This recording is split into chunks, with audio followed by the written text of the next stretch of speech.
हमारा तुम्हारा। महानगरी में आऊं, महाकाल की इस नगरी में आऊं मैं दोबारा। महाकाल की इस नगरी में आऊं मैं दोबारा। शंकर भोलेनाथ है हमारा तुम्हारा, वो हमारा तुम्हारा। शंकर भोलेनाथ है हमारा तुम्हारा, हमारा तुम्हारा। जब ये तने त्यागो त्यागो छिपा करने पे, जब ये तने त्यागो त्यागो छिपा करने पे, जब ये तने त्यागो त्यागो छिपा करने पे, जब ये तने त्यागो त्यागो छिपा करने पे।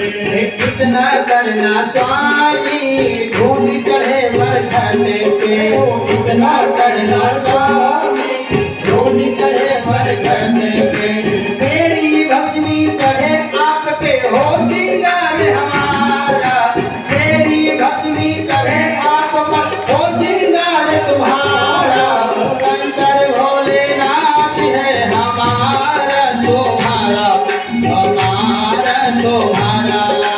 शंकर भोलेनाथ है हमारा तुम्हारा, हमारा तुम्हारा। महाकाल की इस नगरी में आऊं मैं दोबारा। महाकाल की इस नगरी में आऊं मैं दोबारा। शंकर भोलेनाथ है हमारा तुम्हारा, हमारा तुम्हारा। शंकर भोलेनाथ है हमारा तुम्हारा,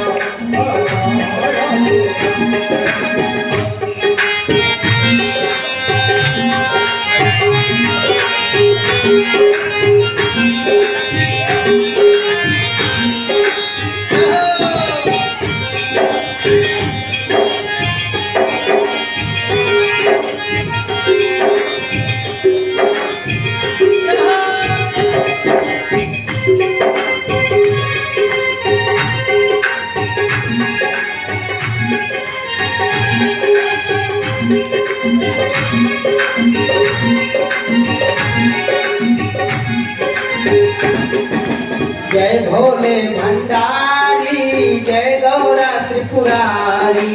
जय भोले भंडारी, जय गौरा त्रिपुरारी। जय भोले भंडारी, जय गौरा त्रिपुरारी। जय भोले भंडारी, जय गौरा त्रिपुरारी। रखियो लाज हमारी आए शरण तिहारी, रखियो लाज हमारी आयो रखियो लाज हमारी आए शरण तिहारी, रखियो लाज हमारी आयो शरण तिहारी। तेरी कृपा दृष्टि हो, तेरी कृपा दृष्टि हो जावे वाला नारा। तेरी कृपा दृष्टि हो तो होवे वाला नारा। शंकर भोलेनाथ है हमारा तुम्हारा, हमारा तुम्हारा। शंकर भोलेनाथ है हमारा तुम्हारा। महाकाल की इस नगरी में आऊं मैं दोबारा। महाकाल की इस नगरी में आऊं मैं दोबारा। शंकर भोलेनाथ है हमारा तुम्हारा, हमारा तुम्हारा। शंकर भोलेनाथ है हमारा तुम्हारा, हमारा तुम्हारा। थोड़े से ये दिन है, थोड़ी सी ये रातें, थोड़े से ये दिन थोड़े से ये दिन है, थोड़ी सी ये रातें, थोड़े से ये दिन है, थोड़ी सी ये रातें। थोड़ा से ये जीवन, थोड़ी सी ये बातें, थोड़ा सा ये जीवन, थोड़ी सी ये बातें। थोड़ा से ये जीवन, थोड़ी सी ये रातें, थोड़ा सा ये जीवन, थोड़ी सी ये रातें। थोड़े से जीवन में, थोड़े से जीवन में मिल जाए प्यार तुम्हारा।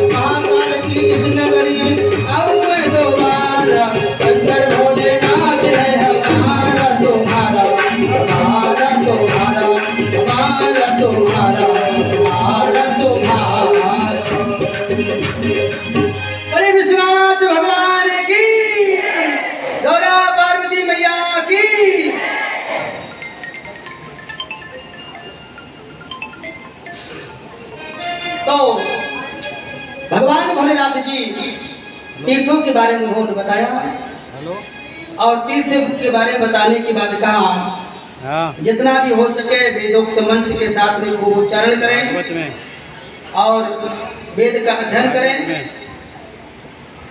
दुज किसको कहते हैं? सदाचार, शौचाचार, स्नान, भस्म धारण करने का, अपना जप मंत्र करने का विधि बता रहे हैं। ब्राह्मण किसको कहते हैं? ब्राह्मण इसको कहते हैं जो ब्रह्म जानती इति ब्राह्मण, जो ब्रह्म को जानता हो, ब्रह्म में विचरण करता हो, ब्रह्म में वेदोक्त शास्त्र के अनुसार जो चलता है वही ब्राह्मण है।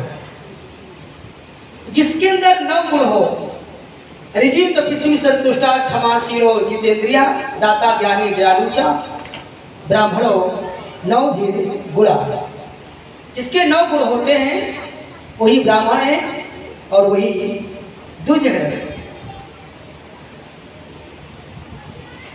जो राजा के यहाँ ब्राह्मण काम करता है, पुरोहित का काम करता है, वो राज ब्राह्मण है। और क्षत्रिय के यहाँ जो आता जाता है, विचार कर विमर्श कर बताता है और उसके कहने से मुहूर्त निकलता है, तो उसको क्षत्रिय ब्राह्मण कहते हैं। और जो यह ब्राह्मण जो अस्त्र शस्त्र धारण करता है, लड़ाई दंगा फसाद में तैयार रहता है, उसको क्षत्रिय ब्राह्मण कहते हैं, क्योंकि उसके पास क्षत्रिय का गुण है। और जो ब्राह्मण दुकान, बिजनेस, व्यापार, कल कारखाना, दुकान इत्यादि रखता है, व्यापार करता है, क्रय विक्रय करता है, उसको वैश्य ब्राह्मण कहते हैं।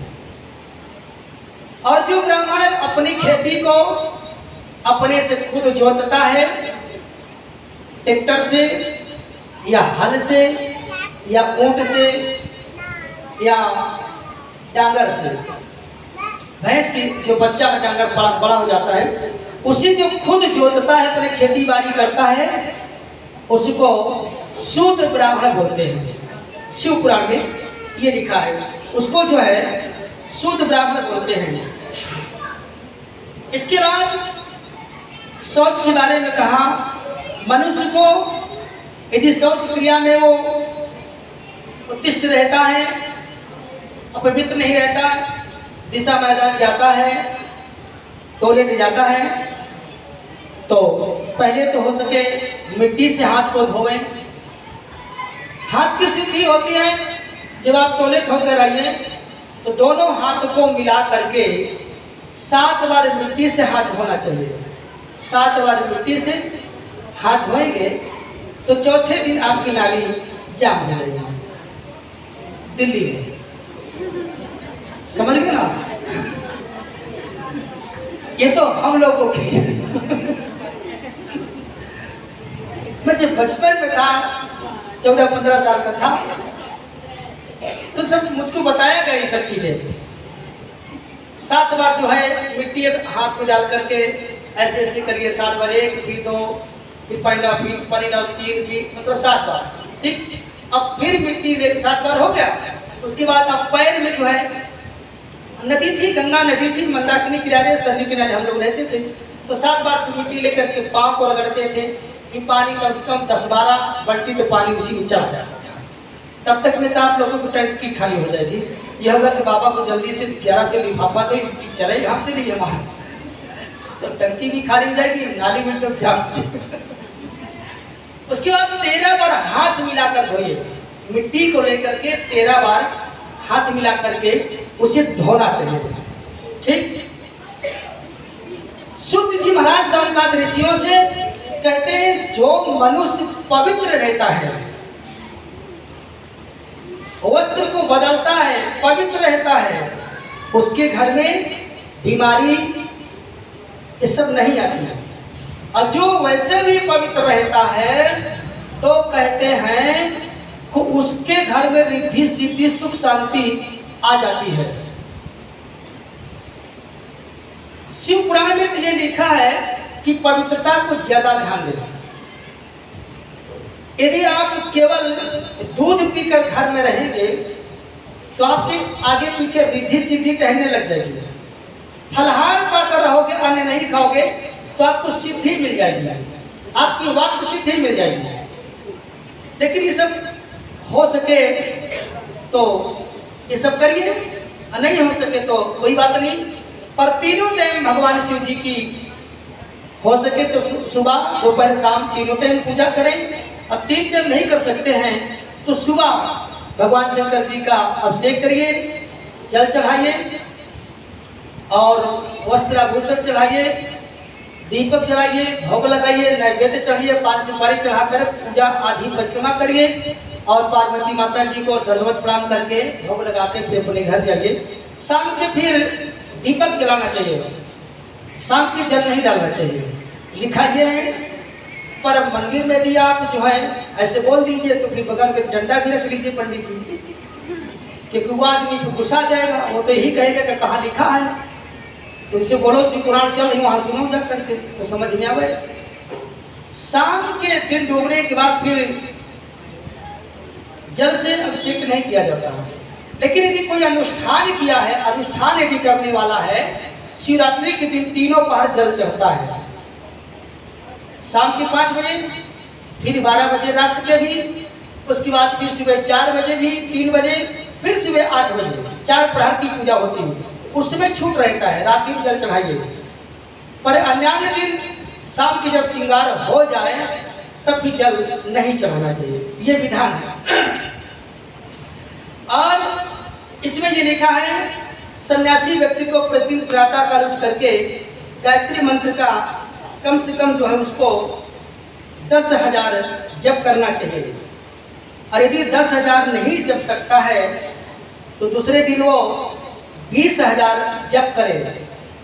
अब 20,000 यदि जप नहीं करता सन्यासी बन गया है, भगवा कपड़ा पहन लिया है, दंड ले लिया है और त्रिपुंड लगा दिया है और पूजा पाठ करता नहीं है, दिन भर मोबाइल देखता है, गप लड़ाता है, जो मतलब की बातें करता है, तो 3 दिन तक यदि वो 30,000 नहीं जपता है तो फिर उसको रौरव नरक में जाना पड़ेगा।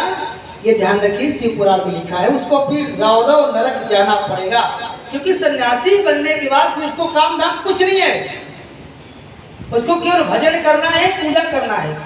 उसमें भी मतलब की बातें करेगा तो उसको रौरव नरक जाना पड़ेगा, ये ध्यान रखिएगा। और दान देने की विधि, दान तो ऐसे श्रेष्ठ में ब्राह्मण को दीजिए। भूखा यदि प्यासा है, कोई तड़प रहा है, चीख रहा है, चिल्ला रहा है, उसको भोजन की जरूरत है तो आप उसको बैठा कर अपने सामने भोजन करा दीजिए, उसको क्षुधा तृप्ति हो जाएगी तो वो आपको फल बहुत ज्यादा मिलेगा।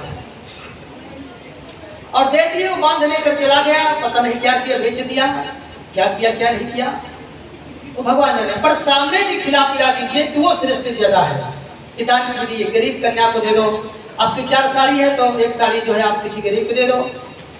4 सदस्य कुर्ता है, पैजामा है, टी शर्ट है तो किसी गरीब को दे दो। हाँ, अच्छा चीज आपके पास 1-2 पड़े हैं तो इसको दे दीजिए, गरीब को दे दीजिए। और कुत्ता को भी दूध दीजिए, बिल्ली को भी दीजिए, कौवा को भी खिलाइए, चूहा को भी खिलाइए, चींटी को भी खिलाइए, कबूतर को भी खिलाइए, गाय को भी खिलाइए, ब्राह्मण को भी खिलाइए, साधु संतों को भी खिलाइए, कौवों को भी खिलाइए और अपने सास ससुर को भी प्रेम से खिलाइए। देवर देवरानी जेठ जेठानी सबके, देखो सभी की जो शरीर है ये आकृति बदली हुई है, बस शरीर की आकृति बदली है। बिल्ली का दूसरा शरीर है, कुत्ता का दूसरा शरीर है, मनुष्य का दूसरा शरीर है, चींटी का दूसरा है, हाथी का दूसरा है और ऊंट का दूसरा है। सास का शरीर अलग है, ससुर का शरीर अलग है, पर उसमें जो रहने वाला आत्मा है, ध्यान दीजिए, शिव पुराण में लिखा है उसमें जो रहने वाली आत्मा है वो एक ही है। अहम सर्वेषु भूतेषु तिष्ठन्तं परमेश्वरम। अहम सर्वेषु भूतेषु, सभी भूतों में भगवान शिव जी कहते हैं मैं ही निवास करता हूँ, मेरे अतिरिक्त संसार में कोई नहीं है। इसलिए जब आप किसी को भोजन कराइए, किसी भी जीवात्मा को कराओ, किसी भी मनुष्य पशु पक्षी को भोजन कराओ, उस समय प्रेम से भोजन कराइए। और हो सके तो अपने पति को प्रेम से, प्यार से, सास को, ससुर को प्रेम से भोजन कराइए। और ये मत सोचिए कि मैं अपने सास ससुर, जेठ जेठानी, ब्राह्मण को, साधु संत को, किसी को खिला रहा हूँ, ये मत सोचिए। ये समझिए कि मैं शिव जी को खिला रहा हूँ, क्योंकि इनके अंदर जो बैठी आत्मा है वो शिव ही है।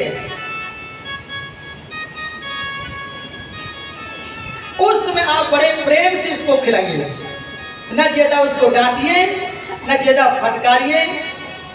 जितना खाना हो उतना लेना, ज्यादा मत खा लेना। ये एक लड्डू रखा है, तू क्यों मांग रहा है, पर इसको खा ले। अच्छा मैं जान गया, तू अभी पतरी के नीचे रख के इसको घर ले जाएगा। अरे भाई घर ले जाएगा तो खावे तो करेगा, खाइए, ये किए नहीं। चाणक्य कहता है जब भोजन कराओ तो झगड़ा मत करो, प्रेम से, प्यार से। पति यदि बैठ जाए, सास बैठ जाए खाने के लिए, तो उसको प्रेम से खिलाइए। और हो सके तो लकड़ी का बिनवा लेकर के हाँकते रहिए। प्रेम से सास माता को खिलाइए। और पति देव को तो हो सके तो एसी चला दीजिए, क्योंकि अभी दिमाग तो ठीक है, जब आप कहोगे तो दिमाग गर्म हो जाएगा। उनको प्रेम से। और ध्यान दीजिए, पति से आपको यदि कुछ मांगना है, कुछ लेना है, अच्छा पति को, अपने पति को बस में कौन करना चाहती है ये बताओ। मैं एक शिव जी का मंत्र आपको बता दूंगा। पति तुमको छोड़ करके वो कहीं जाएगा नहीं, खाली दुकान तो जाया करेगा वो। तो बहुत अच्छा मंत्र बता रहे हैं, ध्यान से सुनिएगा।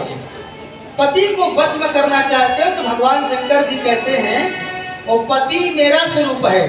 भोजन कराने के बाद शाम के जब वो सोने लग जाए तो उसका पैर जरूर दबाया करो। प्रेम से बोलो ओम नमः शिवाय। पैर दबाया करो, ठीक है? ओम नमः शिवाय। यही तो असंभव है।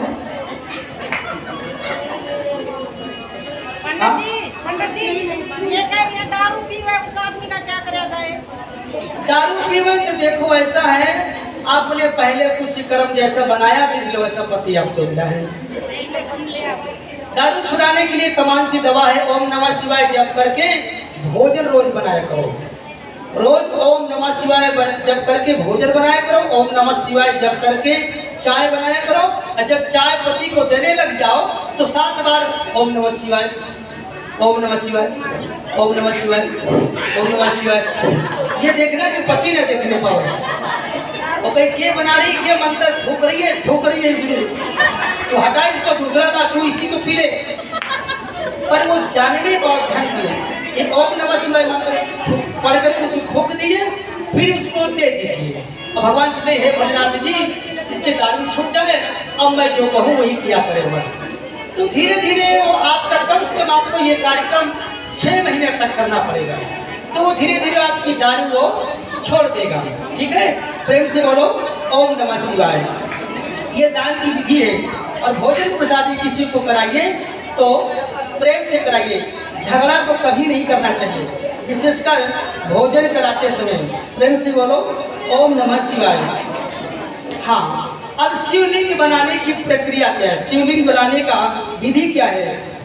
महर्षि सूत जी कहते हैं शिवलिंग की जब आप पूजा करिए तो आप पहले सुबह उठ करके लोटा लेकर के बाहर जाइए, दिशा मैदान होकर आइए और किसी गंगा नदी की किनारा हो या जमुना का हो या सरस्वती का हो या किसी तीर्थ का हो या कुआं का हो, वहां का आप मिट्टी खोद कर लाइए और उसमें सुगंधी इत्यादि पीला रंग उसमें डाल करके, सुगंधी भी कुछ मिला करके उस मिट्टी को बढ़िया सा जो है शिवलिंग बनाइए और चारों तरफ उसका आकोर बनाइए और आकोर बना करके ब्रह्म का आवाहन करके और फिर उसकी आप विधि विधान से पूजा करिए और उसमें शक्कर, दूध, दही इत्यादि जो है उसको लेकर के आप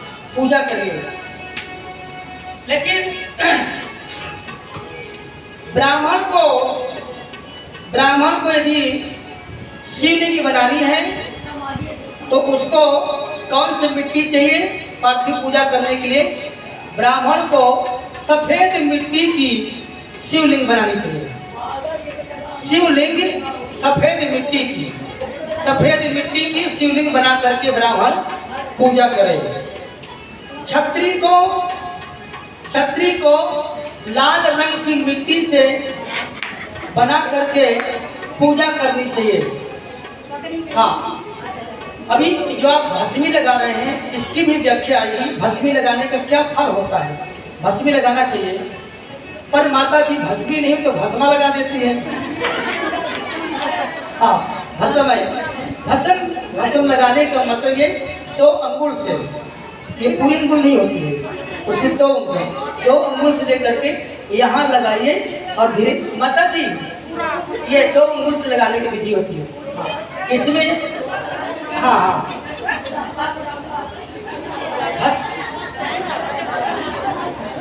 तो भस्म जो है शिव जी का चढ़ाने के बाद वो जो पूजा हो जाए उसको लेकर यहाँ से लगा लीजिए। तो लगाने का बहुत बड़ा महत्व होता है। अच्छी बात लगाना चाहिए। 7 दिन धोना है तो कहाँ फिर आपको भस्म लगा के टहलना, सबको दिखाना है? तो ब्राह्मण को चाहिए सफेद मिट्टी की शिवलिंग बनावे। गंगणपति नमो नमः, सिद्धि विनायक नमो नमः, ये सब चीज जो है बनावे। गणेश जी भी बनावे, कार्तिकेय भी बनावे, पार्वती मैया बनावे, शेर भी बनावे और उसमें नंदी को भी बनावे, कार्तिकेय जी को भी बनावे, सूर्य चंद्रमा को भी बनावे। ये सब बना करके पूजा साथ में करनी चाहिए ब्राह्मण को। छत्री को लाल रंग की मिट्टी से शिवलिंग बना करके पूजा करनी चाहिए।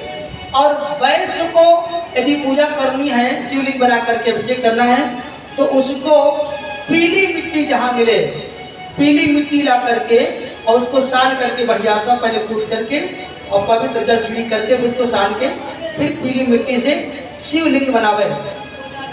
शूद्र को चाहिए कि वो काली मिट्टी लावे। पीली जैसी मुल्तानी मिट्टी लगाते हैं हम शरीर में, तो पीली मिट्टी है। और शूद्र को चाहिए कि वो काली मिट्टी लावे। काली मिट्टी ला करके फिर शिवलिंग बना करके और पूजा करें। यदि ये तीनों चीज नहीं प्राप्त होते, सफेद, लाल तो पीला, तो जहाँ जो भी मिट्टी उपलब्ध मात्रा में आपको पर्याप्त मात्रा में प्राप्त हो जाए तो वो मिट्टी आप लाइए और ला करके पवित्र जल से उसको भिगो करके बढ़िया से फिर आप शिवलिंग पार्थिव बनाइए और उसमें योनि इत्यादि अर्घा बढ़िया से बनाइए। नीचे भी अच्छा सा होना चाहिए। या तो 4 पावा का भी आप बना सकते हैं, 1 पावे का भी आप बना सकते हैं, 3 पावे पर भी उस अर्घा को खड़ा कर सकते हैं। ये विधान है। और ऐसे भी जैसे परात थाली रखी जाती है, चौकोर बना करके ऐसे भी रख सकते हैं, उससे भी आप पूजा कर सकते हैं। और बना करके शुद्ध जल से बढ़िया सा। और लेकिन जब बनाइए शिवलिंग, गणेश जी, सर्प, गणपति बप्पा, कार्तिकेय जी, माता पार्वती जो बनावे तो मुंह से ओम नमः शिवाय जरूर जपते रहिए। ये वंदना होना चाहिए। ओम नमः शिवाय का उच्चारण करते हुए बनाना चाहिए। और मंत्र से शिव के अपने अंग को, करन्यास अंगों को बढ़िया सा आच्छादित कर लें, अंगन्यास भी कर लें और मंत्र जपते हुए और बढ़िया सा जो है शिवलिंग बनावे, गीत गाते हुए शिवलिंग बनावे। फिर उसमें फल, फूल, जल, शर्करा, दुग्ध, पंचमेवा, पंचामृत और मंत्र के साथ में, गंगा जल के साथ में, धूप दीप के साथ में, बेलपत्र, फूल, धतूर इत्यादि ये सभी चीज रख करके नैवेद्य भी रख ले, दीप भी जला ले, चंदन भी खस लीजिए, पीला उसमें गंध चंदन भी उसको डाल लीजिए, सुगंधी भी रख लीजिए, स्प्रे भी रख लीजिए और वस्त्र भी बढ़िया चढ़ाइए और बढ़िया सा श्रृंगार उनको करिए। माता पार्वती जी के लिए बढ़िया से साड़ी लाइए, अच्छी से अच्छी साड़ी लाइए।